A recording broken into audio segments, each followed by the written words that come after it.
በዚያ ጋር በጣም መጠንቀቅ ያለብን ነገር ፌሚኒዝም የሚባለው አስተሳሰብ ወይም ደግሞ ይሄ ወንድ አያስፈልገኝም እኔ በቂ ነኝ ይሄ ኢንዲፔንደንት ነኝ የሚለው አስተሳሰብ ለነጮቹ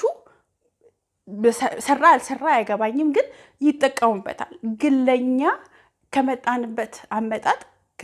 ከተፈጥሯችን እና ደግሞ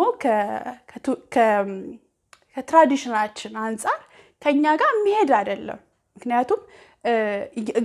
ከባህላችንና ከእምነታችን አንፃር የሚሄድ አይደለም እግዚአብሔር ፈጣሪ ሲፈጥረን እንደኛ አማንኞች ነን እኛ እንዴት ነው ሲፈጥረን ወንድና ሴት አንድ ላይ ባለትዳሮች በቃ ተሳስበው አንቺ ትርስ ምናምን ተብሎ ይሄ ፓርቱ ነው እውነተኛው ለትዳሩ በጣም ለስለስሎ እንዲያልፍ የሚያደርገው አሁን ልክ እነሱ እንደ ወንድ ሁሉን ነገር እንችላለን ይሉን ይሞክሩና በጣም በርን አውት ሆኖ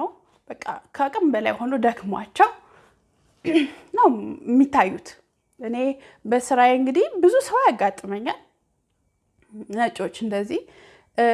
በጣም ስትሮንግ ለመሆን የሚሞክሩ ፌሚኒስት ሆነው በቃ ወንድ አያስፈልግም ብለው እንዲህ በቃ ጠንካራ እውነት ጡንቻ ራስ እያወጡ ይሄዳሉ ምክንያቱም ከዛ ደግሞ ሲያዩት እውነትም እንደ ወንድ እንደዚህ ጠንካራ ቢሆንም እንደሱ መሆን አይችሉም ሙሉ ለሙሉ 100% ሁሉንም እንደነሱ መሆን አይችልም ተፈጥሯችን እኛ በግድ ወንድ ልንሆን አንችልም ስለዚህ ሞክሩና ሳይሆንላቸው ሲቀር ማያቸው አብዛኛው ሆርሞን ምናምን መውሰድ ይጀምራሉ እኔ ብዙ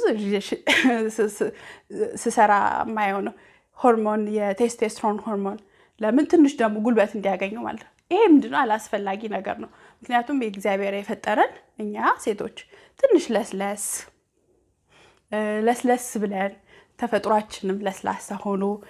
ጸባያችንም እንዲሆነን ስንኖር ነው በጣም ደስተኛ ምን ሆኖ እንጂ ሁሉንም ነገር እችላለሁ እኔ ወንድ ነኝ እኔ የሚያቀተኝ የለም ዳን እንዲህ ብለን መጨረሻ ላይ እንደክማለን ስለዚህ ምንድነው ባለትዳሮች ላይ የማይሆንና ሁሉንም ነገር እኔ እችላለሁ ከትንሽ ነገር አንፃር ከሾፒንግ አንፃር ሴቶች ሲገዙ ያለው ከቆሻሻ መጣል አንፃር ሴቶች ሲጥሉ ያለው ይሄ ምንድነው